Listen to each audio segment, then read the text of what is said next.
સુરત શહેર હોમગાર્ડ્સ દ્વારા સરદાર વલ્લભભાઈ પટેલની 150મી જન્મજયંતિ નિમિત્તે રાષ્ટ્રીય એકતા દિવસની ઉજવણી અંતર્ગત એકતા વોકનું આયોજન કરવામાં આવ્યું હતું.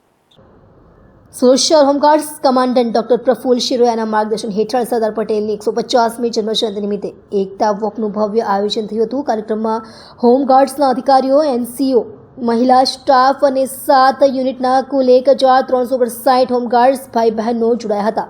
આ પ્રસંગે સરદાર પટેલના અખંડ ભારતના નિર્માણ માટેના અદમ્ય યોગદાનને યાદ કરવામાં આવ્યું હતું. ડોક્ટર પ્રફુલ્લ શિરોયાએ જણાવ્યું હતું કે સરદાર પટેલ માત્ર સ્વતંત્રતા સેનાની જ નહીં પરંતુ ભારતના એકતાના શિલ્પી તરીકે હંમેશા યાદ રહેશે. તેમણે ખેડૂતો માટે અનેક કામ કર્યા અને બારડોલી સત્યાગ્રહના નેતા તરીકે તેમણે સરદારનું બિરુદ મેળવ્યું હતું. કાર્યક્રમ દરમિયાન તમામ હાજર અધિકારીઓ અને હોમગાર્ડ્સ કર્મચારીઓએ એકતા અને રાષ્ટ્રપ્રેમની શપથ લઈને એકતા જ દેશની શક્તિના નારા લગાવ્યા હતા. આ પ્રસંગે staff officer Mehul Modi, PRO Jigneshsinh Thakur, staff officer મહિલા ધર્મિષ્ઠા માણકીય સહિત A થી D ઝોનના અધિકારીઓ અને સચિન યુનિટના પ્રતિનિધિઓ ઉપસ્થિત રહ્યા હતા.